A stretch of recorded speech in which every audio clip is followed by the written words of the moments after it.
पैरासिम्पेथोमाइमेटिक drugs, पैरासिम्पेथोमाइमेटिक drugs और cholinergic drugs. These include drugs they produce same action as produced by acetylcholine। तो वो कौन से में आएगी? Cholinergic drugs, action same produced by acetylcholine, mechanism either act directly on receptor or act indirectly by inhibit the enzyme choline esterase, so increase the concentration of acetylcholine at the synaptic cleft,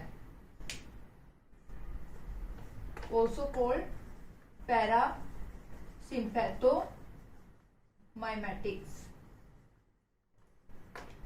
action same as acetylcholine.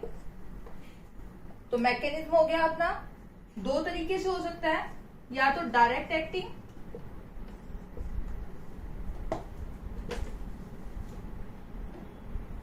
Drugs direct acting और indirect acting. Action same as acetylcholine, action same as acetylcholine होगा, यानी जैसा M और N receptor के through हुआ था वैसा काम होगा। मैकेनिज्म की बात आती है उसके अकॉर्डिंग क्लासिफिकेशन। जब भी हम केडीटी के अकॉर्डिंग ड्रग्स पढ़ेंगे, सिस्टम वाइज ड्रग पढ़ेंगे, सबसे पहला है अपन क्लासिफिकेशन पढ़ेंगे, उसके बाद अपन उसके फार्माकोलॉजिकल एक्शन, मैकेनिज्म, फार्माकोकाइनेटिक, उसके बाद उसके uses and then side effect and other कोई ड्रग इंटरेक्शन या कॉन्ट्राइंडिकेशन है। ये अपना सीक्वेंस रहेगा, ड्रग्स पढ़ते वक्त अपना ये सीक्वेंस रहेगा। तो सबसे पहले अब अपन ड्रग स्टार्ट हो गई, तो सबसे पहले अपना टारगेट है क्लासिफिकेशन। तो क्लासिफिकेशन में direct acting, indirect acting. Direct acting वो होती है जो एगोनिस्ट की तरह काम करती है। ये है parasympathetic nerve, this is effector, vesicle release acetylcholine, act on receptor and M. Now action is terminated by acetylcholine esterase. अब अपन को एसिटाइलकोलिन जैसा काम चाहिए, तो या तो रिसेप्टर पे कोई एगोनिस्ट दे दो आप, ठीक है। तो हमने एगोनिस्ट बाहर से ऐसी ड्रग दी जो रिसेप्टर पे जाके सेम ऐसा काम करेगी जैसा एसिटाइलकोलिन कर रही है, तो उनको हमने बोल दिया डायरेक्ट एक्टिंग ड्रग्स। तो इन ड्रग्स की मैकेनिज्म क्या हुआ? Act on receptor, muscarinic and nicotinic receptor. तो इस कंडीशन में अगर आप नर्व कट भी कर देते हो तो क्या होगा? इफेक्ट आएगा। इनडायरेक्ट एक्टिंग में क्या होगा? वो ड्रग रिसेप्टर पे काम नहीं करेगी, वो क्या करेगी? Inhibit this enzyme, so increase the availability of acetylcholine at synaptic cleft and increase their action. तो दूसरा ग्रुप है अपना इनडायरेक्ट एक्टिंग और कोलिन एस्ट्रेज इनहिबिटर, या इनको अपन बोलते हैं anti choline esterase, choline esterase inhibitor या एंटी कोलिन एस्ट्रेज। तो क्लासिफिकेशन अपना ये रहेगा। इस कंडीशन में ये क्या कर रहा है? इसके एक्शन को पोटेंशिएट कर रहा है, इसका खुद का एक्शन नहीं है। इस कंडीशन में अगर आप नर्व कट करते हो तो इफेक्ट नहीं आएगा, तो यानी इंटैक्ट नर्व जरूरी है इस कंडीशन में। तो ये अपना हो गया मैकेनिज्म। डायरेक्ट एक्टिंग, हाँ हाँ हाँ क्या हुआ? इनडायरेक्ट एक्टिंग है ना, हाँ एक्सप्लेन कर दो। ठीक है। Vesicle acetylcholine release, it act on receptor. Receptor इसके कौन से थे? एसिटाइलकोलिन के रिसेप्टर मस्केरेनिक, निकोटिनिक। तो डायरेक्ट एक्टिंग हमेशा वो ड्रग्स होती है जो डायरेक्ट रिसेप्टर पे काम करती है, एगोनिस्ट, उनको हम बोलेंगे डायरेक्ट एक्टिंग। ऐसे ही मैं जब सिंपैथेटिक सिस्टम की बात करूंगी उसमें भी मैं क्लासिफाई दो में करूंगी। कुछ ड्रग्स डायरेक्ट एक्टिंग सिंपैथोमाइमेटिक है, some drugs indirect acting sympathomimetic. तो डायरेक्ट एक्टिंग जो रिसेप्टर पे काम करे, डायरेक्ट एक्टिंग की mechanism act on receptor. Indirect acting में वो ड्रग है जो रिसेप्टर के अलावा अदर तरीके से एसिटाइलकोलिन के लेवल को बढ़ा रही है। रिसेप्टर को नहीं छेड़ना, अब हमें एसिटाइलकोलिन के लेवल को बढ़ाना है। तो हमने ये कहा था acetylcholine rapidly metabolise by acetylcholine esterase, उसमें ये टूट जाता है एसिटेट में और कोलिन में, तो ये अवेलेबल ही नहीं होता। तो हमें क्या करना है, या तो हम इसकी अवेलेबिलिटी यहाँ बढ़ा दें। इसकी अवेलेबिलिटी यहाँ कैसे बढ़ा सकते हैं, इस एंजाइम को आप इनिबिट कर दो, तो जो इनडायरेक्ट एक्टिंग में क्या करेगी, ड्रग इस एंजाइम को इनिबिट करेगी। ये एंजाइम इनिबिट हो जाएगा तो एसिटाइलकोलिन टूटेगा नहीं, एसिटाइलकोलिन टूटेगा नहीं तो इसकी कंसंट्रेशन सिनेप्टिक लैब पे ज्यादा बचेगी, कंसंट्रेशन ज्यादा बचेगी तो ये रिसेप्टर पे ज्यादा काम करेगा। तो indirect acting inhibit the enzyme Colin esterase, so increase the availability of acetylcholine at synaptic lab. अवेलेबिलिटी ज्यादा तो रिसेप्टर पे एक्शन ज्यादा। तो ये हो गया हमारा इनडायरेक्ट एक्टिंग। मैकेनिज्म अब अपन दोबारा डिस्कस नहीं करेंगे, दोनों के एक्शन क्या होंगे, चाहे डायरेक्ट एक्टिंग है चाहे इनडायरेक्ट एक्टिंग है, फार्माकोलॉजिकल एक्शन किसकी तरह होंगे।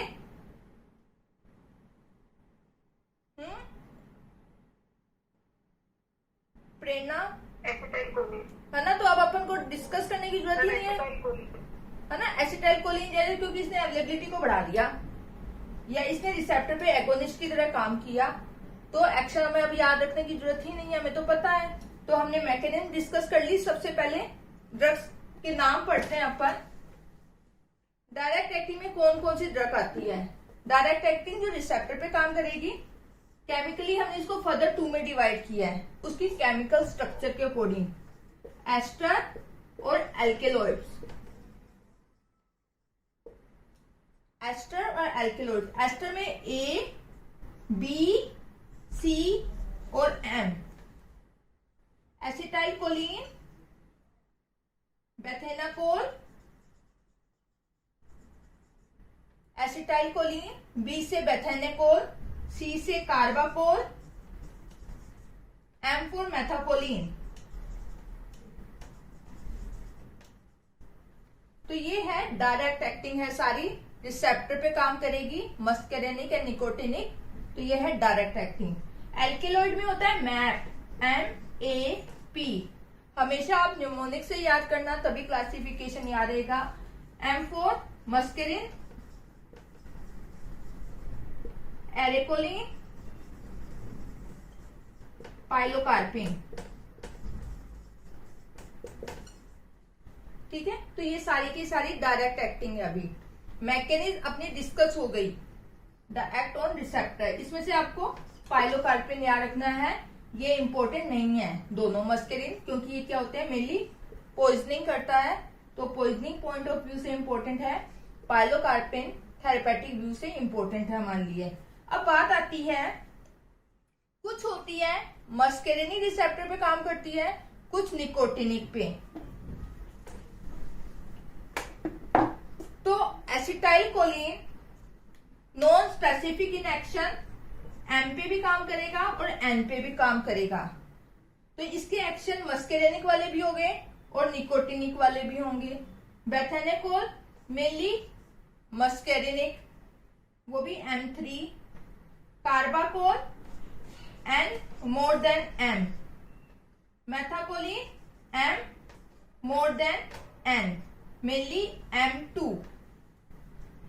तो अब आपको याद करने की जरूरत ही नहीं है, एसिटाइलकोलिन के सारे एक्शन होंगे, it is non specific in action. तो जब इसके फार्माकोलॉजिकल एक्शन लिखोगे तो आप क्लासिफाई कैसे करोगे, pharmacological action, muscarinic action, nicotinic action. Muscarinic action M1 को स्टिमुलेट करना, M2 को स्टिमुलेट करना, M3 को, निकोटिनिक में N को स्टिमुलेट करना, NM को, तो सारे एक्शन।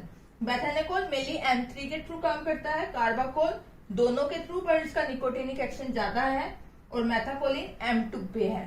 तो अगर ऐसी कोई कंडीशन जिसमें हमें M2 से रिलेटेड काम चाहिए तो हम मेथाकोलिन लेंगे। Pilocarpine mainly muscarinic action. ये अपना हो गया डायरेक्ट एक्टिंग क्लासिफिकेशन। इतना आया समझ, क्लासिफिकेशन है ना, इसकी मैकेनिज्म आई समझ। ठीक है, ठीक है, मैकेनिज्म हो गया एक्ट ऑन रिसेप्टर। फिर अपन फटाफट फार्माकोलॉजिकल एक्शन डिस्कस कर लेते हैं। आप मुझे बताना, acetylcholine is a prototype drug. Prototype यानी जो सबसे पहले आई एसिटाइल कोलिन, तो अपन उसका एक्शन डिस्कस करते हैं। जितना भी अपन जब भी ड्रग्स पढ़ेंगे सबसे पहले हम मेन ड्रग पढ़ते हैं, प्रोटोटाइप ड्रग। फिर उनके जो कंजेनर्स बनते हैं उनमें एक एक दो मॉडिफिकेशन होते हैं, फिर हम सिर्फ वो स्पेसिफिक पढ़ते हैं। तो सबसे पहले हम एसिटाइल कोलिन पढ़ेंगे, इसका फार्माकोलॉजिकल एक्शन।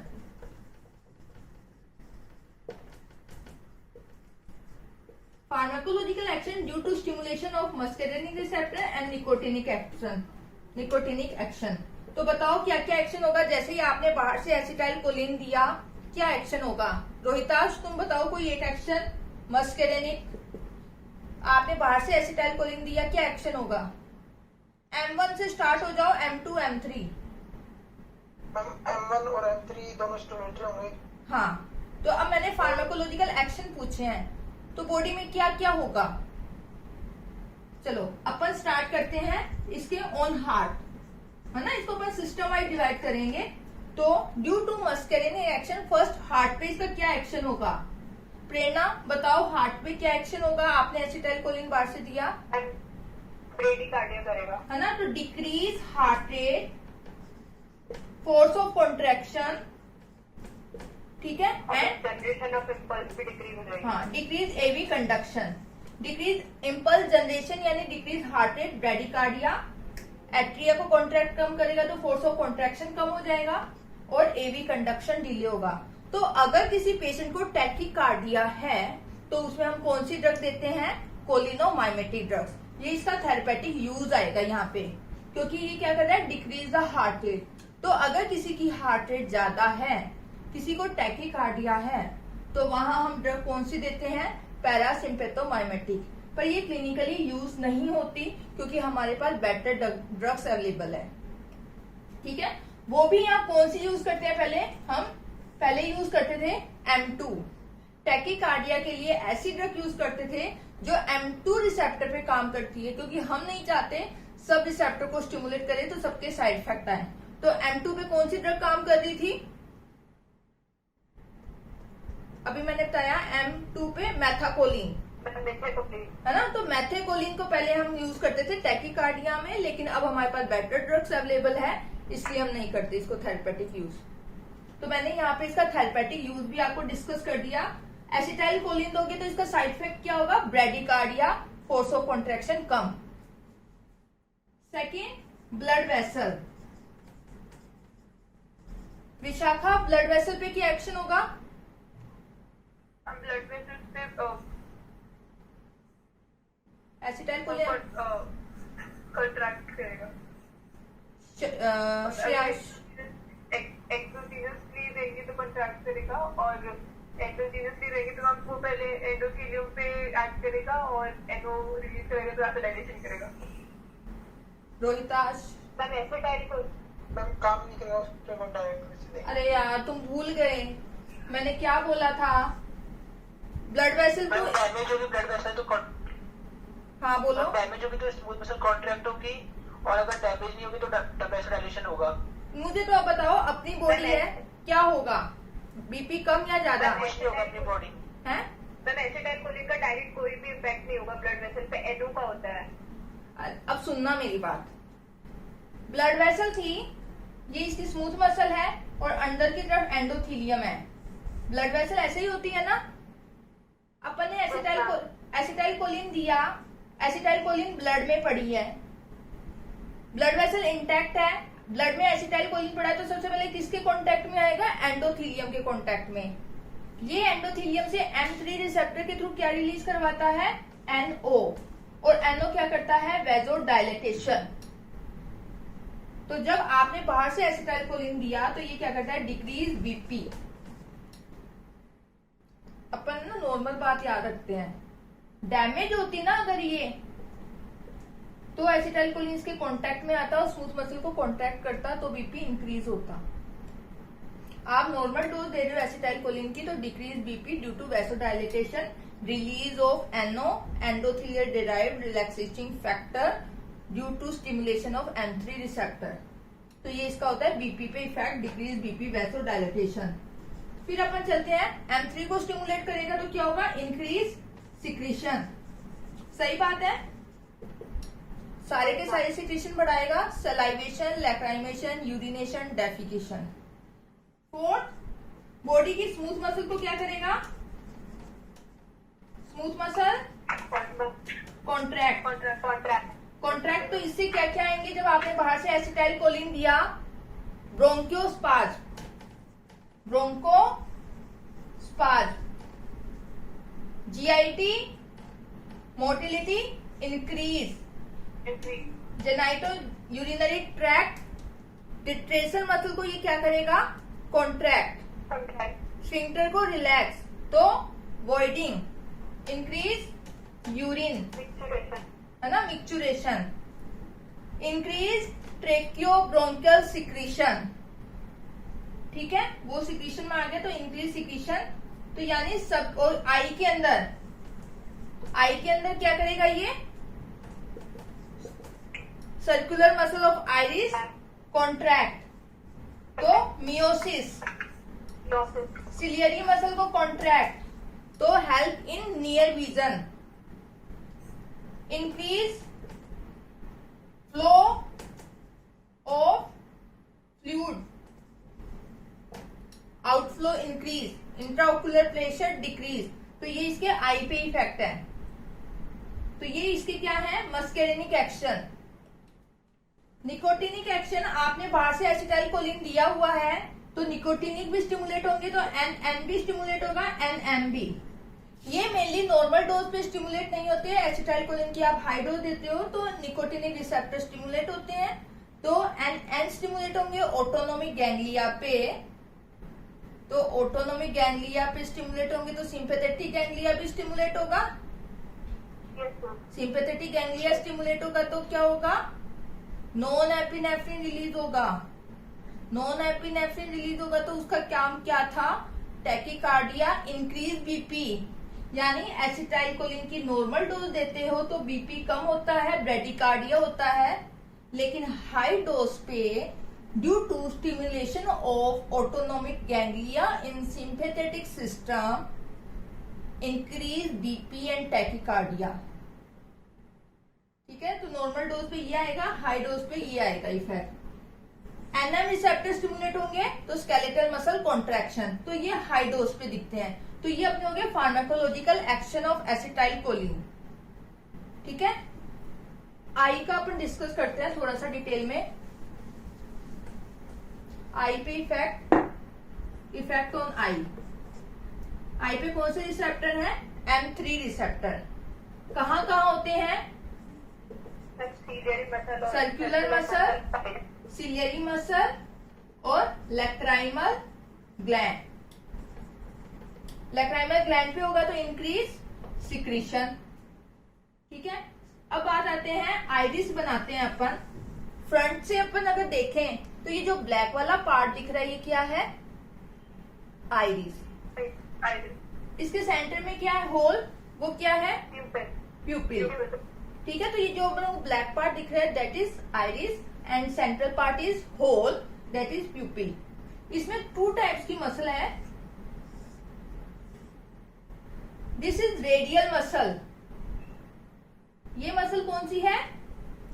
Radial muscle. और ऐसे जो है circular muscle. This is circular muscle also called sphincter pupillae. Radial muscle also called dilator pupillae. तो आइरिस के अंदर सिंपैथेटिक और पैरासिम्पैथेटिक सप्लाई दोनों होता है। ये जो सर्कुलर मसल है इनको कौन सप्लाई होता है? Parasympathetic system. रिसेप्टर कौन से है यहाँ पे? M3। Radial muscle it is supplied by sympathetic system. Receptor alpha 1. Okay, ठीक है। तो अभी अपना क्या चल रहा था? Circular muscle.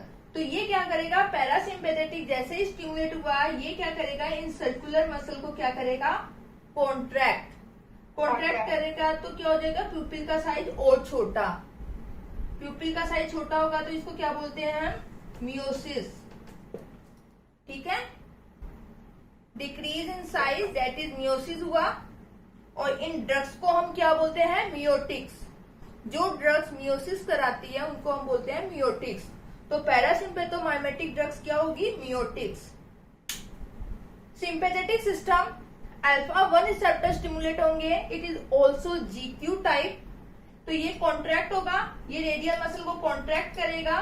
तो जब रेडियल मसल कॉन्ट्रैक्ट होगी तो कॉन्ट्रैक्ट हुई तो इंक्रीज द साइज ऑफ प्यूपिल यानी माइड्रेसिस। इन ड्रग्स को क्या बोलते हैं, माइड्रेटिक्स। जो ड्रग्स प्यूपिल के साइज को बढ़ाती है दैट इज माइड्रेटिक्स। तो इसीलिए कहते हैं सिंपैथेटिक और पैरासिम्पेथेटिक सिस्टम का काम उल्टा है, अपोजिट। पैरासिम्पेथेटिक क्या करवा रहा है, मियोसिस, और सिंपैथेटिक सिस्टम क्या करवा रहा है, डायलेटेशन ऑफ प्यूपिल। ये आया समझ, यस और नो? क्योंकि मैं ग्लोकोमा नहीं, फिर अपन ग्लोकोमा डिस्कस नहीं करेंगे, ठीक है।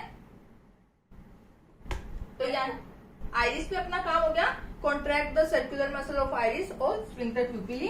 तो मियोसिस करवाता है नंबर 1। सेकेंड, सर्कुलर मसल पे इसका एक्शन।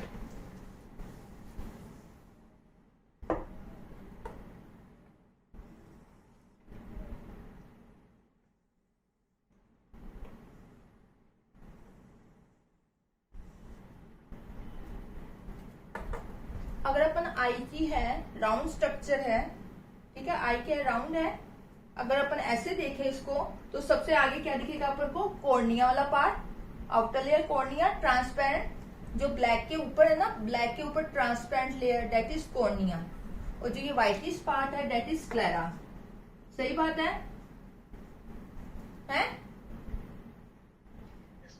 ना। तो ये ट्रांसपेरेंट लेयर दैट इज सबसे आउटर लेयर कॉर्निया, और इधर पीछे का पूरा राउंड दैट इज स्क्लेरा। इसके नीचे सेकंड लेयर होती है आई की, मस्कुलर लेयर। 3 लेयर है, सबसे आउटर लेयर, उसके बाद कौन सी लेयर है, मस्कुलर लेयर, मसल। ये भी क्या है, स्मूथ मसल। तो ये सबसे आगे की तरफ होता है दैट इज आइरिस।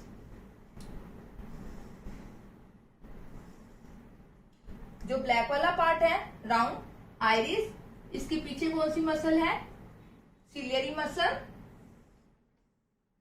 और पीछे की तरफ कौन सा है, यूवुला, यूवियल मसल। फ्रंट में आइरिस, सिलियरी मसल, और पीछे की तरफ यूवियल मसल, और इसके पीछे की तरफ कौन सा होता है, neural tissue that is retina. ठीक है, यहां पे क्या होता है, ये है सिलियरी मसल। यहां से क्या है, यहाँ पे होती है सिलियरी बॉडी। सिलियरी मसल के नीचे सिलियरी बॉडी। सिलियरी बॉडी का काम क्या है, एक्वस सिक्रीशन करवाना। यहाँ अपना क्या बनेगा, आई का fluid that is aqueous humorous, और यहां से क्या निकलते हैं, सस्पेंसरी लिगामेंट्स। और ये क्या है, कॉन्टैक्ट, ये लेंस है। ठीक है, तो सबसे पहले क्या हुआ, और यहाँ पे क्या होती है, canal of slim.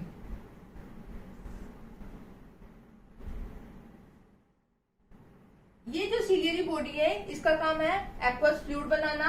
Aqueous fluid बना यहाँ से पोस्टीरियर चैम्बर में आता है, पोस्टीरियर चैम्बर से प्यूपिल के थ्रू एंटीरियर चैम्बर में जाएगा, anterior chamber between cornea and iris. यहां से ये कहाँ फ्लो हो जाता है, कैनाल ऑफ स्लिम से बाहर निकलेगा। 80% कैनाल ऑफ स्लिम और रिमेनिंग 20% यहाँ टिश्यू से बाहर निकलता है। तो जो हमारी आई के अंदर फ्लूइड बनता है, यहाँ से बना, पोस्टीरियर चैम्बर में गया, प्यूपिल से होता हुआ anterior chamber, canal of slim और बाहर निकल गया। तो आई के अंदर प्रेशर इंक्रीज नहीं होता, ये फ्लूइड बना और बाहर निकलता रहा। ठीक है, तो ये नॉर्मल फ्लो है। तो ये क्या करती है, पैरासिम्पेथेटिक सिस्टम, एसिटाइलकोलिन ये क्या करेगी, ओल्ड एज में जाते जाते ये जो कैनाल ऑफ स्लिम है ये कैसी स्ट्रक्चर होती है, सीव लाइक, छलनी की जैसी होती है। छोटे छोटे दाने होते हैं। तो जैसे जैसे एज बढ़ती जाती है इसमें क्या होता है, कैल्शियम डिपोजिट होता जाता है। कैल्शियम डिपोजिट होता जाएगा तो ये बंद हो जाएगी। छलनी है, काम में लेते हैं तो बंद हो गई। तो ये छलनी बंद हो गई तो ये क्या हुआ, फ्लूइड बाहर नहीं निकला। बाहर नहीं निकला तो ये फ्लूइड अंदर रह गया। अंदर रह गया तो क्या हुआ, इंक्रीज इंट्राओक्यूलर प्रेशर। इसको हम बोलते हैं open angle glaucoma. Glaucoma characterised by increase intraocular pressure. ठीक है। अब ये प्रेशर दो तरीके से हो सकता है, फ्लूइड ज्यादा हो रहा है आंख में, या तो बंद ज्यादा रहा है या उसका आउटफ्लो नहीं हो रहा। तो इसमें ओपन एंगल ग्लोकोमा में क्या होता है, ये एज के साथ साथ बंद होना स्टार्ट हो गई तो बैक प्रेशर ज्यादा। तो ये क्या करती है, contract the ciliary muscle. Acetylcholine क्या करता है, contract the ciliary muscle. Ciliary muscle को कॉन्ट्रैक्ट करेगा तो इसको नीचे की तरफ खींचेगा, नीचे की तरफ खींचेगा तो ये जो सीवलाइट स्ट्रक्चर है ये खुल जाएगी। मैं अगर इसको ऐसे खींचूं तो ये खुल गए ना इसके होल, तो वैसे ही इसको नीचे अपने ओरिजिन की तरफ खींचेगा तो ये इससे अटैच है, ये कैनाल खुल जाएगी और ये क्या करता है, ओपन एंगल ग्लूकोमा में इंक्रीज आउटफ्लो। तो हम पाइलोकार्पिन को किस में यूज देते हैं, ओपन एंगल ग्लूकोमा के अंदर टू इंक्रीज आउटफ्लो। क्यों, क्योंकि ये contract the ciliary muscle. Second, contract ciliary muscle करेगा तो मुझे ये बताओ, नीचे की तरफ खींची, ये लिगामेंट लूज होंगे या टाइट होंगे, ये सस्पेंसरी लिगामेंट है, ये सस्पेंसरी लिगामेंट है, ये मसल नीचे की तरफ खिंच गई तो लिगामेंट लूज होगा या टाइट होगा, लूज होगा ना, लूज होगा। ये नीचे आ गया, लूज हो गया तो ये क्या होगा, more convex, lens become more convex. Convex किसमें हेल्प करता है, नियर विजन में। तो इसका होता है इन अकोमोडेशन, नियर विजन में हेल्प करता है। तो यानी सिंपैथेटिक सिस्टम एसिटाइलकोलिन का काम क्या हुआ, miosis, increase outflow due to contraction of ciliary muscle, and third fourth near vision, help in near vision, accommodation में हेल्प करता है ये। Due to loosening of suspensory ligament, lens become more convex. ये हो गया अपना इसके काम। आया ये समझ, क्योंकि ये समझ नहीं आएगा इसलिए कह रही हूँ, बुक में पढ़ोगे तो ये समझ नहीं आएगा। जब तक आपको इसकी फिजियोलॉजी पता नहीं होगी आप इसका फार्माकोलॉजिकल अप्लाई नहीं कर सकते, क्योंकि मैंने इसको बताया ये नहीं समझ आता कि यार ये कॉन्ट्रैक्ट कर रहा है सिलियरी मसल को तो कैनाल ऑफ स्लिंग ओपन कैसे होगी, लिगामेंट लूज कैसे होंगे। ये है अपनी ओरिजिन की तरफ नीचे की तरफ खींची, नीचे की तरफ खींची तो स्ट्रक्चर को खींच देगी तो ये जो कैनाल थी ये खुल जाएगी, नंबर वन। तो जो आउटफ्लो था जो पहले नहीं हो रहा था वो बढ़ गया, और दूसरा इसने नीचे की तरफ हुई, लिगामेंट लूज हो गए, लेंस बिकम मोर कॉन्वेक्स। एक होता है, हाँ मैम, जो ये सिलियरी मसल होते हैं आइरिस पे भी तो अटैच होते हैं। हाँ, तो अगर ये कॉन्ट्रैक्ट होंगे तो ये आइरिस को नहीं खींचेंगे क्या? पर हम ओवरऑल तो मियोसिस बता रहे हैं ना। हाँ, वो मसल के अंदर एक्शन है, वो आइरिस की मसल का एक्शन अंदर है, ये सिलियरी मसल का है। फॉर एग्जाम्पल मेरी ये मसल है, अगर ये मसल कॉन्ट्रैक्ट है तो ये ओरिजिन की तरफ खींचेगा ना हाथ उस मसल का, बाकी मसल आसपास है लेकिन है तो सेपरेट। तो सिर्फ ये सिलियरी मसल का काम होगा, तो सिलियरी मसल का ओरिजिन यहाँ है तो वो इसकी तरफ खींचेगी। सब मसल अपना अपना अलग अलग काम कर रही है, इंडिविजुअल है ना। तो वो सिलियरी मसल की वजह से कैनाल ऑफ स्लिंग खुलेगी। आप केटीटी में अगर डायग्राम देखोगे तो आपको इजीली समझ आ जाएगा, क्लियर। ठीक है, ये अपने ने पढ़ा एसिटाइलकोलिन के फार्माकोलॉजिकल एक्शन, साइड इफेक्ट क्या क्या होंगे। एसिटाइलकोलिन आपने बाहर से लिया, क्या क्या साइड इफेक्ट होंगे।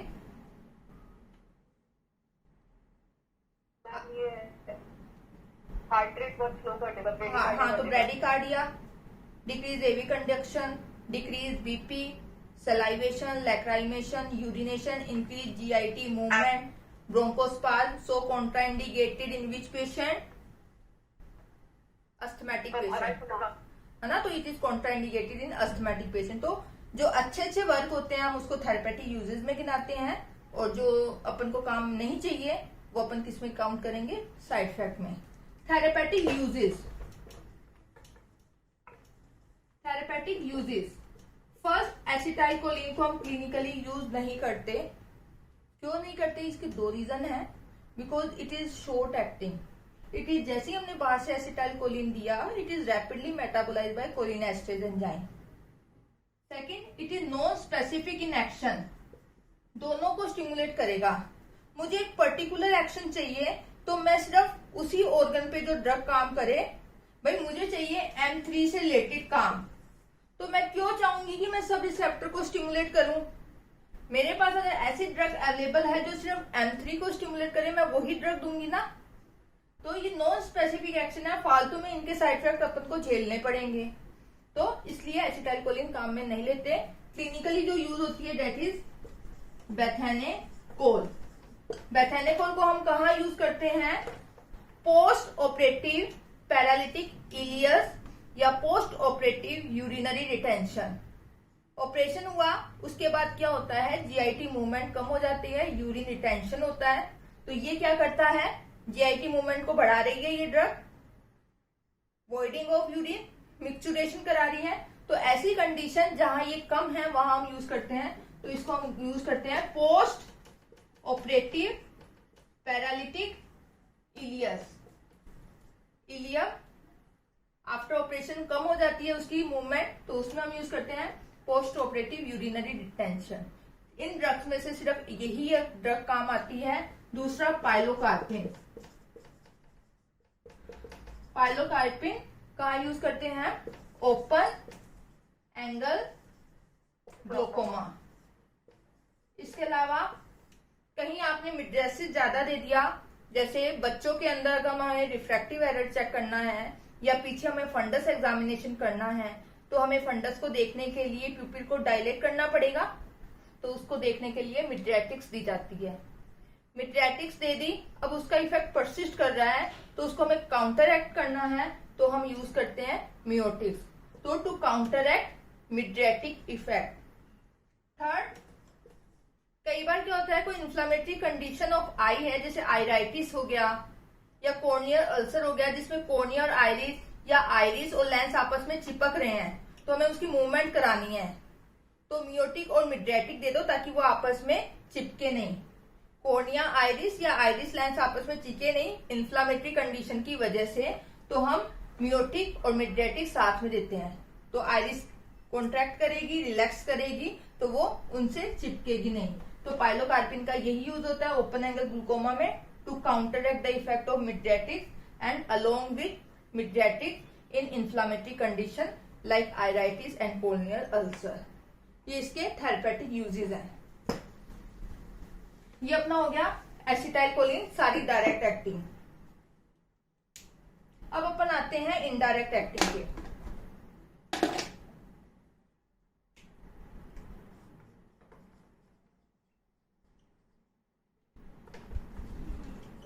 Indirect acting parasympathomimetic drugs. First mechanism क्या होगी, इनहिबिट द एंजाइम कोलिनेस्टेरेज। सही बात है। So increase the availability of acetylcholine and potentiate their action. अब वो रिसेप्टर को ब्लॉक करती है ना कोलिनेस्टेरेज, अब हो सकती है वो हो रिवर्सिबल इनहिबिटर, हो सकता है इरिवर्सिबल इनहिबिटर। उस एंजाइम को इनहिबिट कर रही है रिवर्सिबली भी और इरिवर्सिबली, वीक बॉन्ड या स्ट्रॉन्ग बॉन्ड। तो ये होते हैं रिवर्सिबल इनहिबिटर्स, इनको बोलते हैं एंटी कोलिन एस्ट्रेज या कोलिन एस्ट्रेज इनहिबिटर्स। अपन इनहिबिटर के साइन को ऐसे शो करेंगे, ठीक है, जब भी इनहिबिटर वर्ड लिखेंगे तो इस साइन से शो करेंगे। तो कोलिन एस्ट्रेज इनहिबिटर एक ही नाम है। तो reversible inhibitors, reversible inhibitors. Classification आया समझ इतना? मैकेनिज्म पता चली इसकी, एंजाइम को इनहिबिट करेगी है। अभी तक इतनी मैकेनिज्म डिस्कस करी है कि दोनों ही ड्रग एंजाइम को इनहिबिट करेगी, कोलिन एस्ट्रेज को, ये रिवर्सिबली और ये इरिवर्सिबली। फिर आगे इनकी केमिकल स्ट्रक्चर के अकॉर्डिंग हमने इनको फर्दर डिवाइड किया है। Carbamates and second is टेक्राइन।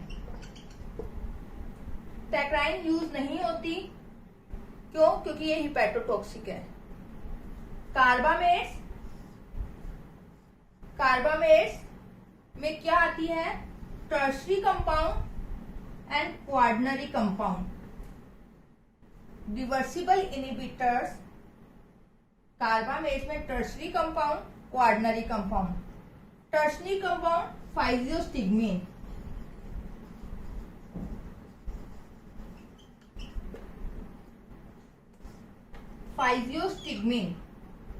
ठीक है। दिस इज 3 डॉट है, दिस इज टर्शरी कंपाउंड। इनकी क्या कैरेक्टरिस्टिक फीचर है फाइजियोस्टिग्मीन टर्शरी कंपाउंड का? They are lipid soluble. Lipid soluble है तो they cross the blood brain barrier.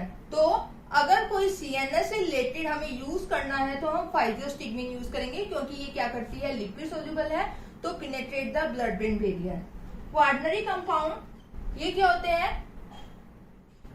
Water soluble, don't cross the blood brain barrier. इसमें कौन सी आती है? Neostigmine, पाइरिडोस्टिग्मीन,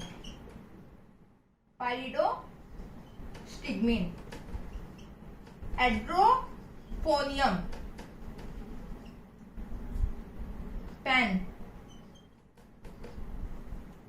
पाइरिडोस्टिग्मीन, edrophonium, neostigmine.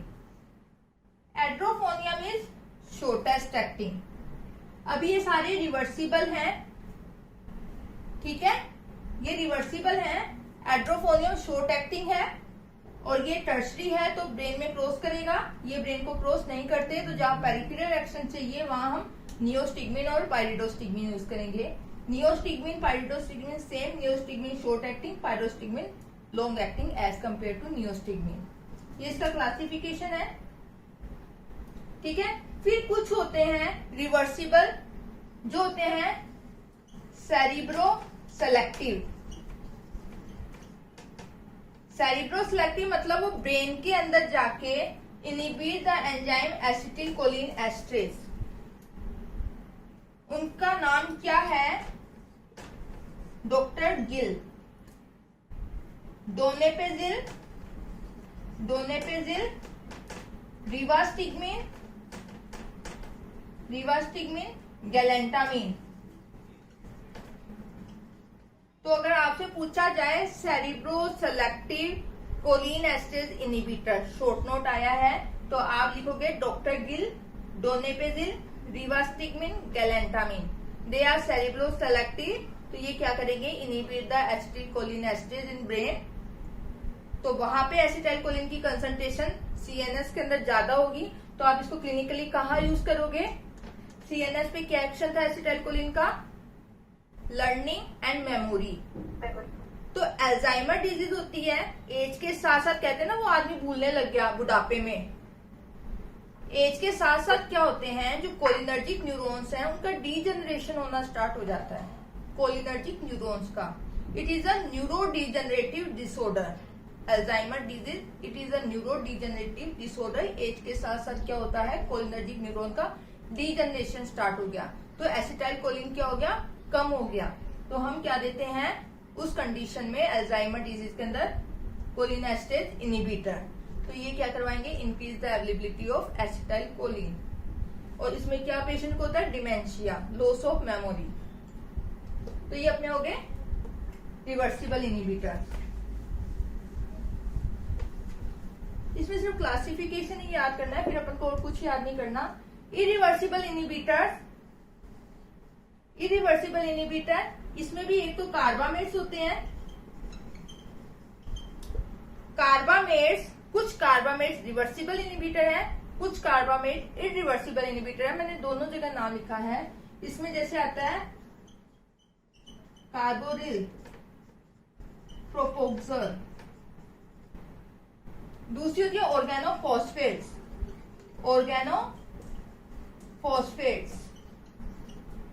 ऑर्गेनोफॉस्फेट ये क्या होता है? जैसे अपन पेस्टिसाइड्स यूज करते हैं, डेट इज ऑर्गेनोफॉस्फेट खेतों के अंदर। पैराथियोन, मेलाथियोन, इकोथायोफेट, ये सब है organophosphate, like parathion, malathion, soman, sarin etcetera. ठीक है, तो ये भी क्या होते हैं? Lipid soluble. Organophosphate is highly lipid soluble. तो अगर स्किन के कांटेक्ट में भी आ गया ना तो ये उसको फटाफट पिनेट्रेट कर देता है और टॉक्सिसिटी प्रोड्यूस करता है ऑर्गेनोफॉस्फेट, जहां से भी कांटेक्ट में आया है, because they are highly lipid soluble. तो ये अपना हो गया क्लासिफिकेशन। क्लासिफिकेशन आया समझ, है ना? इसको याद करोगे तो अच्छे से समझ आ जाएगा। अब मैंने इतनी ड्रग्स लिखी, इनकी मैकेनिज्म में क्या डिफरेंस है अपन सबकी एक साथ डिस्कस करेंगे कि कैसे ये एंजाइम को इनिबिट करती है। रिवर्सिबल और इरिवर्सिबल में डिफरेंस क्या है मैकेनिज्म में। फॉर एग्जाम्पल अपन पहले एंजाइम बनाते हैं, रिएक्शन होगी acetylcholine combined with cholinesterase enzyme, तो अपन बनाते हैं एंजाइम। बिल्कुल सिंपल वे में बताऊंगी मैं। This is enzyme, cholinesterase enzyme. It has two side, first is anionic side and second is astratic side.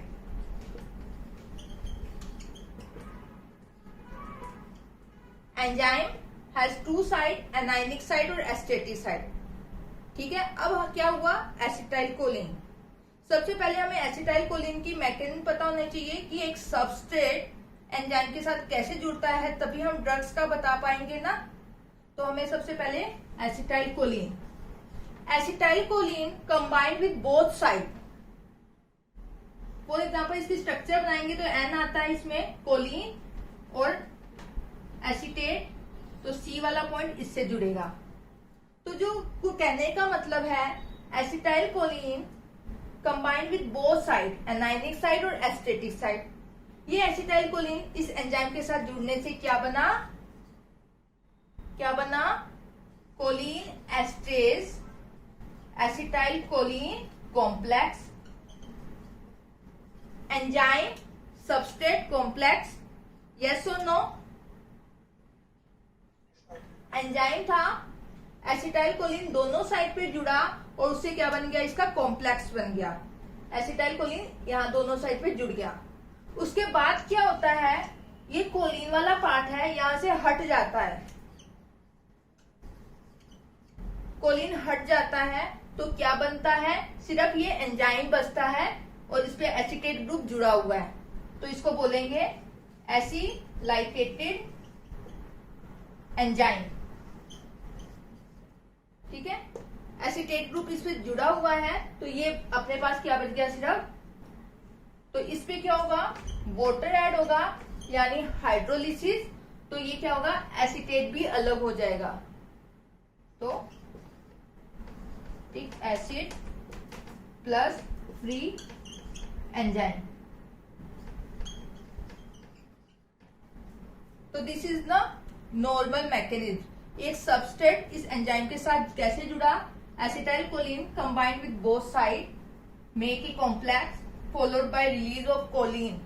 Colin हट गया, एसिटाइलेटेड एंजाइम बचा, तो उसमें अब जो ये एसिटेट वाला ग्रुप है इसका फटाफट हाइड्रोलिसिस हो जाता है, इसमें फटाफट वाटर ऐड होता है रैपिडली, और रैपिडली वाटर ऐड होने से ये हट जाएगा एसिटेट और फ्री एंजाइम वापस बच गया, और फ्री एंजाइम क्या करेगा, अपना वापस काम करेगा, वो दूसरे मॉलिक्यूल को तोड़ेगा। तो एसिटाइल कोलिन काम करने के लिए फ्री हो गया, यानी this complex is rapidly hydrolysed by water. इतना आया समझ। फिर अपन आगे चलेंगे अगर ये नहीं समझ आया तो। 2 पॉइंट यहाँ याद रखने हैं, एसिटाइल कोलिन दोनों साइड पे बाइंड होता है, नंबर 1। दूसरा, ये जो कॉम्प्लेक्स बनता है इसका फटाफट हाइड्रोलिसिस हो जाता है। अब हम मैकेनिज्म पढ़ते हैं, ये तो हमने एसिटाइल कोलिन की पढ़ी, अब हम किसकी पढ़े, इसके इनहिबिटर्स की। इनहिबिटर्स कौन सा था, पहला रिवर्सिबल और सेकंड इज इरिवर्सिबल। सही बात है। रिवर्सिबल इनहिबिटर्स की मैकेनिज्म क्या, रिवर्सिबल मैकेनिज्म की क्या है, रिवर्सिबल इनहिबिटर की same as acetylcholine. Reversible के अंदर कौन सी थी, फाइजोस्टिगमिन, योस्टिगमिन, pyridostigmine, galantamine, they are reversible inhibitor. तो they have same structure same as acetylcholine. तो उनकी स्ट्रक्चर सेम है, आपने बाहर से ड्रग दी, वो क्या करेगी, इस पे जाके जुड़ जाएगी, वो एसिटाइलकोलिन को जुड़ने नहीं देगी। फाइजोस्टिग्मिन फॉर एग्जांपल, फाइजोस्टिग्मिन की स्ट्रक्चर सेम है, इसके जैसी है, तो वो क्या होगी, दोनों साइड पे जाके जुड़ जाएगी क्योंकि उसकी स्ट्रक्चर सिमिलर है। तो वो क्या करेगी, वो साइड पे जाके बाइंड होएगी, फिर उसका भी कॉम्प्लेक्स बनेगा। पर ये जो कॉम्प्लेक्स बनता है ना, रिवर्सिबल इनहिबिटर का complex, it is slowly hydrolysed by water. इसका हाइड्रोलिसिस धीरे धीरे होता है। अब धीरे धीरे होगा तो एंजाइम फ्री नहीं होगा, तो वो लंबे समय तक एंजाइम को इनहिबिट करके रखेगी। तो क्या होगा, एंजाइम फ्री नहीं होगा तो एसिटाइलकोलिन उस पर एक्ट नहीं कर पाएगा। तो वो क्या हो गया, reversible inhibitor. Physostigmine combined with both sides make a complex. This complex is slowly hydrolyzed as compared to acetylcholine. अगर एसिटाइलकोलिन जुड़ता तो हाइड्रोलिसिस फटाफट होता, लेकिन वो क्या हुआ, फाइजोस्टिग्मिन आके जुड़ गई वहां पे, तो उसने क्या किया, इसको हाइड्रोलिसिस नहीं होने दिया, तो क्या हुआ, एंजाइम फ्री नहीं हुआ, तो ये स्टेप अपने पास आया नहीं धीरे धीरे। तो काफी टाइम बाद तो उसने थोड़ा सा जो एसिटाइलकोलिन था अंदर, उसके एक्शन को पोटेंशिएट कर दिया। तो ये किसकी एक्शन है, अपनी रिवर्सिबल इनहिबिटर्स की। आया समझ? ठीक है, फिर अपन चलते हैं irreversible inhibitors. Irreversible inhibitors for example organophosphate. Organophosphate की अगर बनाए, ऑर्गेनोफॉस्फेट में क्या होता है, फॉस्फेट पी। फॉर एग्जाम्पल ये स्ट्रक्चर याद करने की जरूरत नहीं है, एंड तक जाते जाते याद भी नहीं रहेगी। कुल मिला के ऑर्गेनोफॉस्फेट है, तो इसमें क्या होता है, फॉस्फेट है, ये किसके साथ कंबाइंड होता है, इसकी एस्ट्रेटिक साइड पे। Acetylcholine bind with both side. Reversible inhibitors में carbamates combined with both side. Organophosphate combined with esteratic side. तो ये क्या करेगा, इसके साथ कोवैलेंटली बाइंड हो गया। Phosphate combined on esteratic side covalently, तो ये कोवैलेंटली बाइंड हुआ, तो ये जो फॉस्फोराइलेटेड एंजाइम बना ना, फॉस्फोराइलेट कर दिया, तो क्या बन गया, phosphorylated enzyme complex. Phosphorylated enzyme complex बन गया। इसका हाइड्रोलिसिस बहुत धीरे धीरे, very slowly, not at all. तो ये क्या करेगा, परमानेंट इनहिबिट द एंजाइम। आई समझ इसकी मैकेनिज्म? ठीक है, इसलिए इसको हमने बोल दिया इरिवर्सिबल इनहिबिटर्स। हाँ, अपनों ने कहा दो ड्रग्स को इनहिबिट, एंजाइम को इनहिबिट करती है, या तो रिवर्सिबल मैनर में या इरिवर्सिबल मैनर में। रिवर्सिबल मैनर वाली ड्रग्स क्या होगी, स्ट्रक्चर सेम एज एसिटाइलकोलिन, तो उनकी मैकेनिज्म कैसी होगी, सेम एज एसिटाइलकोलिन, बट जो कॉम्प्लेक्स बनता है उसको हाइड्रोलिसिस धीरे होता है एज कंपेयर टू एसिटाइलकोलिन। बात आती है ऑर्गेनोफॉस्फेट। हमने किसमें पढ़ा organophosphate, they are irreversible inhibitor. तो ये क्या करेगी, इस वाली एक ही साइड पे जाके बाइंड होती है। नंबर 1 एस्ट्रेटिक साइड पे ये क्या था, ऑर्गेनोफॉस्फेट की स्ट्रक्चर बनाई है, ये इस पे जाके जुड़ गई, और इसने यहाँ पे क्या बना लिया, कोवैलेंट बॉन्ड स्ट्रॉन्गली। तो इसने क्या किया, इस एंजाइम को क्या कर दिया, फॉस्फोराइलेट। सही बात है। इसने अब क्या कर दिया, जब एंजाइम और ये जुड़ा तो क्या हो गया, फॉस्फोराइलेटेड एंजाइम कॉम्प्लेक्स। ठीक है, फॉस्फोराइलेट द एंजाइम। इसके बाद क्या होता है, ये जो बना ना, फिर इससे क्या होता है, एक एल्किल ग्रुप हटना स्टार्ट हो जाता है धीरे धीरे। ठीक है, एक एल्किल ग्रुप यहां से हट जाएगा। एक एल्किल ग्रुप हट जाने से ये और ज्यादा स्ट्रॉन्ग कॉम्प्लेक्स हो जाता है।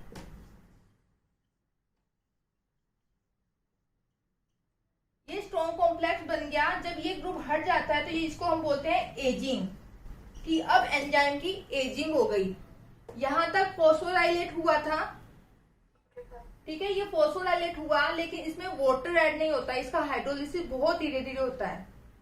इसको अलग होने के लिए एक वाटर मॉलिक्यूल ऐड होना पड़ेगा, तभी ये OH रहेगा और H के साथ बाहर निकल जाता है।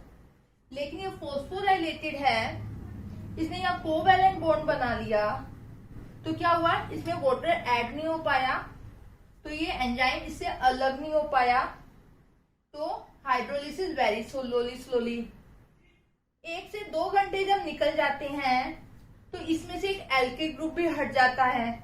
जब एल्किल ग्रुप हट गया ना, तो इसको हमने बोला एजिंग ऑफ एंजाइम।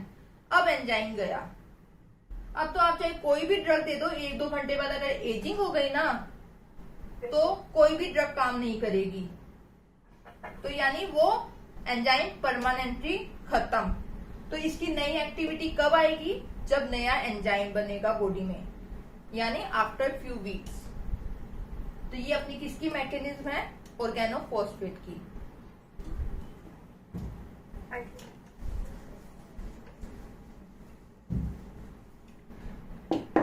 अपना चल रहा था, अपनों ने कहा था सबसे पहले हम क्लासिफिकेशन पढ़ेंगे, तो हमने इरिवर्सिबल और रिवर्सिबल इनहिबिटर्स पढ़े, उनका क्लासिफिकेशन पढ़ा ड्रग्स का। फिर हमने उसकी मैकेनिज्म डिस्कस करी, ठीक है, थोड़ा बहुत क्या डिफरेंस था। फिर हम बात करेंगे फार्माकोलॉजिकल एक्शन। फार्माकोलॉजिकल एक्शन कैसे होंगे इनके,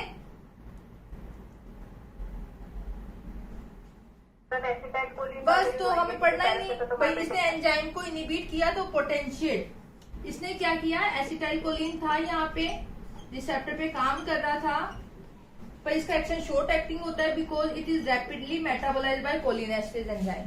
तो हमने क्या किया, रिवर्सिबल या इरिवर्सिबल इनहिबिटर देके इस एंजाइम को इनहिबिट कर दिया। तो एसिटाइलकोलिन सिनेप्टिक रैक पे ज्यादा बचा, तो इसका एक्शन ज्यादा। तो एक्शन सारे वही होंगे, मस्केरेनिक एंड निकोटिनिक। जो फाइजियोस्टिग्मिन है उसका मस्केरेनिक एक्शन ज्यादा होता है। नियोस्टिग्मिन है उसका मेनली स्केलेटल मसल पे ज्यादा एक्शन होता है, इतना आप याद रखना। फाइजियोस्टिग्मिन मस्केरेनिक एंड सेंट्रल एक्शन ज्यादा, nicotinic mainly act on periphery skeletal muscle. तो उसके अकॉर्डिंग हम इसको क्लिनिकली यूज करते हैं।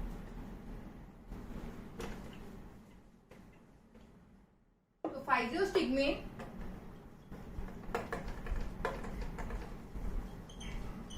फाइजियोस्टिग्मिन हमको क्लिनिकली कहाँ यूज करते हैं, जहां अपन को मस्केरेनिक एक्शन चाहिए, इसको हम यूज करते हैं ग्लोकोमा में, जैसे पाइलोकार्पिन को यूज किया था। क्योंकि ये लिपिड सोल्यूबल है, तो अगर आप इसको टॉपिकली डालते हो तो ये क्या करेगा, penetrate the cornea and cause miosis and increase outflow. तो ओपन एंगल ग्लोकोमा में इसका यूज करते हैं to counteract the effect of mydriatics and along with miotics. ये इसका फर्स्ट यूज है। दूसरा, ये ब्रेन को क्रॉस करता है, तो ऐसी ड्रग जिसका ब्रेन पे इफेक्ट है इसका उल्टा। For example upon next class में पढ़ेंगे पैरासिम्पैथोलाइटिक ड्रग्स, यानी इसका उल्टा। उसमें जो प्रोटोटाइप ड्रग है that is atropine. Atropine obtain from Atropa belladonna plant. तो अगर बेलाडोना की पॉइजनिंग होती है, एट्रोपा बेलाडोना क्या है, इसका एंटागोनिस्ट है, उसकी अगर पॉइजनिंग होगी तो हम ये देंगे, सही बात है। अगर पैरासिम्पैथोलाइटिक की पॉइजनिंग होगी तो हम पैरासिम्पैथोमाइमेटिक्स देंगे, क्योंकि वो लाइटिक है तो वो CNS साइड इफेक्ट भी प्रोड्यूस करती है, तो हम उस कंडीशन में ये देते हैं। तो इन बेलाडोना पॉइजनिंग उसको हम वहां यूज करते हैं। या अदर ऐसी कोई ड्रग जिसके एंटी कोलिनर्जिक साइड इफेक्ट्स है, वो अपन धीरे धीरे पढ़ेंगे ना, तो अपन को पता चल जाएगा। जैसे एंटी हिस्टामिनिक या एंटी कोलिनर्जिक साइड इफेक्ट्स भी होते हैं, ठीक है। जो कुछ CNS में ड्रग्स काम करती है जिसके एंटी कोलिनर्जिक साइड इफेक्ट होते हैं, तो अगर उनकी पॉइजनिंग है तो वहां हम कौन सी ड्रग यूज करते हैं, फाइजियोस्टिग्मिन।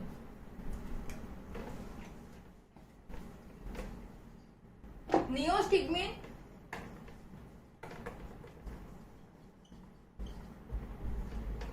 नियोस्टिग्मिन का मैंने किस पे एक्शन बताया था, मेनली स्केलेटल मसल पे, है ना। और ये क्या है neostigmine mechanism, inhibit the enzyme cholinesterase, mainly skeletal muscle वाले पार्ट पे, तो वहां पे एसिटाइल कोलिन की अवेलेबिलिटी ज्यादा, तो एनएम रिसेप्टर पे एक्शन ज्यादा। तो ऐसी कंडीशन जिसमें स्केलेटल मसल की एक्टिविटी कम होती है वहां पे हम इसको यूज करते हैं। तो that is myasthenia gravis. Neostigmine clinical use in myasthenia gravis. Myasthenia gravis, it is an autoimmune disorder.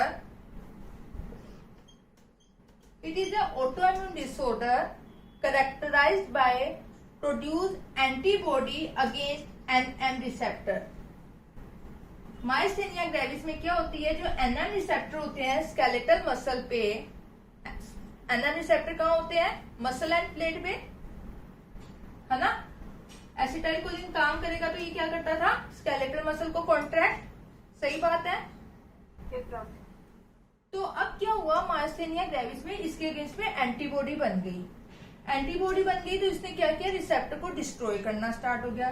तो रिसेप्टर का नंबर धीरे धीरे क्या हो गया, मसल एंड प्लेट पे कम हो गया, नंबर कम हो गया। तो हम इसमें क्या देते हैं, नियोस्टिग्मिन देते हैं, कोलिन एस्टेज इनहिबिटर्स। नियोस्टिग्मिन ये क्या करता है, एसिटाइल कोलिन के लेवल को बढ़ाएगा, तो जो बचे हुए रिसेप्टर हैं उनपे एक्शन ज्यादा, और ये क्या करेगा, कॉन्ट्रैक्शन। मायस्थेनिया ग्रेविस में मेनली क्या होती है, स्केलेटल मसल अफेक्ट होगी, वो क्या होती है, वीक हो जाती है। आदमी जब काम करता है तो वीकनेस आती है, जैसे ही रेस्ट करता है मसल ठीक हो जाती है, जैसे आंखों में थकान होने लगती है, ठीक है, आईलिड की मसल, फेशियल मसल धीरे धीरे वीक होने लगती है, हाथों पैरों की होने लगती है वीक, धीरे धीरे लास्ट में क्या होती है, रेस्पिरेटरी मसल वीक होती है। और इस पेशेंट को डेथ क्यों होती है, ड्यू टू रेस्पिरेटरी फेलियर। तो पेशेंट को काम करेगा ना तो यार आंखों में थकान हो रही है, दर्द नहीं होता, फैटिकनेस फील होती है, जैसे ही रेस्ट किया तो वो डिसअपियर। तो ये इसका कैरेक्टरिस्टिक फीचर होता है मायस्थेनिया ग्रेविस का। किसको है ये, कौन से एक्टर को है मायस्थेनिया ग्रेविस, कोई बताएगा? वेरी गुड, है ना, तो उनको है जैसे। तो इसमें क्या होता है, एंटीबॉडी बन गई, तो हम क्या में ड्रग देते हैं, ये, तो ये क्या करेगा, इंक्रीज द अवेलेबिलिटी। क्वेश्चन पूछा जाता है, rationale of neostigmine in myasthenia gravis, इस पे शॉर्ट नोट आता है, rationale of neostigmine in myasthenia gravis. तो अब मैंने पूछा राशनल, तो क्या लिखोगे, प्रेरणा बताओ, राशनल है ना, इसकी मैकेनिज्म एक्शन मैंने पूछा, राशनल ऑफ नियोस्टिग्मिन, तो ये आप क्या लिखोगे, it inhibit the enzyme acetyl choline stage to increase the availability, number 1, ठीक है। इसके अलावा इसकी अनदर मैकेनिज्म भी है, number 1 inhibit the enzyme Colin stage to increase the availability of acetylcholine. Second mechanism also increase the release of acetylcholine, increase acetylcholine release, ऊपर जो vesicle में स्टोर पड़ा है उसकी रिलीज को भी बढ़ाता है। तीसरा, also act as a agonist on NM receptor, also act as a agonist on NM receptor. तो इसकी 3 मैकेनिज्म है इसकी यहाँ पे, उस वजह से हम इसको मायस्थेनिया ग्रेविस में लेते हैं। एक तो भैया अच्छी बात है ये काम हुआ, ये तो और अच्छी बात है, ऊपर से रिलीज को भी बढ़ा रहा है, अच्छा ये तो एगोनिस्ट की तरह भी काम कर रहा है, तो तीनों हमारे फेवर में गए ना पॉइंट, तो इसलिए हम इसको मायस्थेनिया ग्रेविस में इसको हम यूज करते हैं। तो ये इसका हो गया यूज। मायस्थेनिया ग्रेविस में इसने क्या किया, जो डिजीज प्रोग्रेशन था उसको नहीं रोका। डिजीज में क्या था, एंटीबॉडी प्रोड्यूस हो रही है, उसको तो इसने छेड़ा ही नहीं। इसने तो क्या कहा था, बच्चे हुए रिसेप्टर पे काम बढ़ा दिया। तो मायस्थेनिया ग्रेविस का अगर आपका ट्रीटमेंट आता है, शॉर्ट नोट आता है, ट्रीटमेंट ऑफ मायस्थेनिया ग्रेविस, तो first neostigmine, second drug pyridostigmine. Neostigmine को हमको 4 से 6 घंटे में देना पड़ता है, पायरिडोस्टिग्मिन लॉन्ग एक्टिंग है, तो ये हम दे सकते हैं। दूसरा, पर डिजीज तो बढ़ रही है तो कोई हमें इम्यूनोसप्रेसेंट ड्रग देनी पड़ेगी जो एंटीबॉडीज को इनहिबिट करे, तो हम क्या देते हैं, कोर्टिकोस्टेरॉइड्स। कोर्टिकोस्टेरॉइड इम्यूनोसप्रेसेंट है, कोर्टिकोस्टेरॉइड में प्रेडनिसोलोन देते हैं। अनदर इम्यूनोसप्रेसेंट के अंदर हम यूज कर सकते हैं साइक्लोस्पोरिन। ये भी इम्यूनोसप्रेसेंट है साइक्लोस्पोरिन, ठीक है। Azathioprine, treatment of myasthenia gravis. First ये डिजीज प्रोग्रेशन को रोकना तो हम स्टेरॉइड साथ में देते हैं, इससे इफेक्ट नहीं आ रहा है, इसके लंबे समय तक यूज करते हैं तो इससे खुद के इतने साइड इफेक्ट होते हैं, तो हम अल्टरनेटिव ये भी यूज कर सकते हैं साइक्लोस्पोरिन, एजाथायोप्रिन। इससे इफेक्ट नहीं आ रहा है, इससे इफेक्ट नहीं आ रहा है तो हम क्या करेंगे, एंटीबॉडी कहां पड़ी है, प्लाज्मा में, change the plasma, that is plasma pheresis.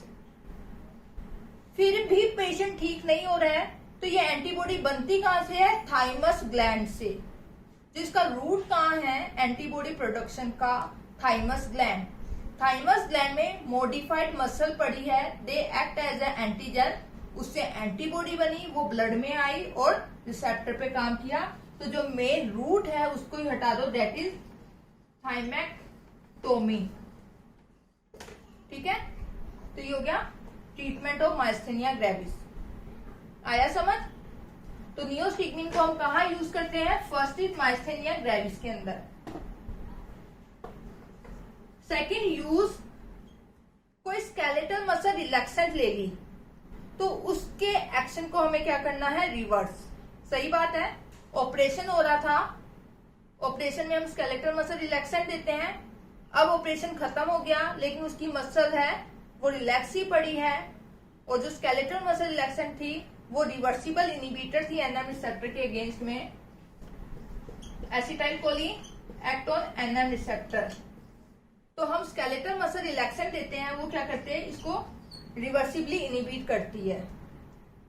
सही बात है। जैसे DTC, डी ट्यूबोकुरालिन, ये शायद आपका हो गया ना स्केलेटल मसल रिलैक्सेंट, है ना, तो DTC नाम याद है? तो ये DTC है ना, ये DTC क्या होता है, रिवर्सिबल इनिबिटर है, ये इसको रिवर्सिबली इनिबिट करता है। ऑपरेशन हो गया, अभी इफेक्ट परसिस्ट कर रहा है इसका, तो हमने क्या दिया, नियोस्टिग्मिन। नियोस्टिग्मिन क्या करेगा, इसके मेटाबॉलिज्म को रोकेगा, तो इसकी अवेलेबिलिटी ज्यादा, तो ये इसको रिप्लेस कर देगा, है ना। Reversible bind with the same side, लेकिन जैसे ही एगोनिस्ट की कंसंट्रेशन ज्यादा है, ये इसको क्या करेगा, हटा देगा यहाँ से, तो यहाँ से हट गया, एसिटाइलकोलिन ज्यादा काम करेगा, तो स्केलेटल मसल कॉन्ट्रैक्ट करना स्टार्ट हो जाएगी। तो to reverse the effect of reversible skeletal muscle relaxant like DTC, तो ये इसका इफेक्ट है। Third, cobra bite. अगर कोबरा बाइट होती है तो वो कोबरा बाइट में जो टॉक्सिन रिलीज होती है, डेट इज न्यूरोटॉक्सिन, तो उसके लिए हम क्या देते हैं, नियोस्टिग्मिन। तो ये हो गया इसके यूजेस नियोस्टिग्मिन के। तो uses of parasympathomimetics, overall uses of parasympathomimetic drugs. First Rohitash, एक यूज बताओ मुझे, मैंने अलग अलग बताया, इंडिविजुअल ड्रग का बताया, आप मुझे कंबाइन बता दो कि मैंने पूछा है therapeutic uses of parasympathomimetic drug. First use kidney में यूज कर लेंगे, किसमें, हाइपरटेंशन होगा यार, हम ग्लाइकोमा में यूज करेंगे। फर्स्ट यूज इज ग्लोकोमा ना, as a miotics. Second use iritis और कार्डियल में यूज कर सकते हैं, ठीक है, along with mydriatics. Third, post operative paralytic ileus, post operative paralytic ileus, very good. और post operative urine retention, very good. और पहले दोनों पॉइजनिंग यूज करेंगे, very good, belladonna poisoning. And next, Alzheimer disease, very good, Alzheimer disease. और myasthenia gravis में myasthenia gravis. Next, cobra bite, cobra bite. Next, reverse करने के लिए पहले ठीक है। तो ये ओवरऑल थेरेपेटिक यूजेस हुआ, मैंने इंडिविजुअल ड्रग का पढ़ा दिया। साइड इफेक्ट्स क्या होंगे जो इसके अब अपन को नहीं चाहिए, salivation, lacrimation, urination, decrease BP, bradycardia, ये सब क्या हो गए इसके साइड इफेक्ट। अब अपना ना इसमें एक बच गया, ऑर्गेनो फॉस्फेट पॉइजनिंग, ये अपन कल करें ओके मैम। ना। मतलब मैं तो रेडी हूँ, पर जैसे 1 घंटा हो गया, अब क्या होता है एफिशिएंसी कम हो जाती है। कल करें इसको डिस्कस, यस मैम। क्योंकि इस पे आपकी शॉर्ट नोट आता है।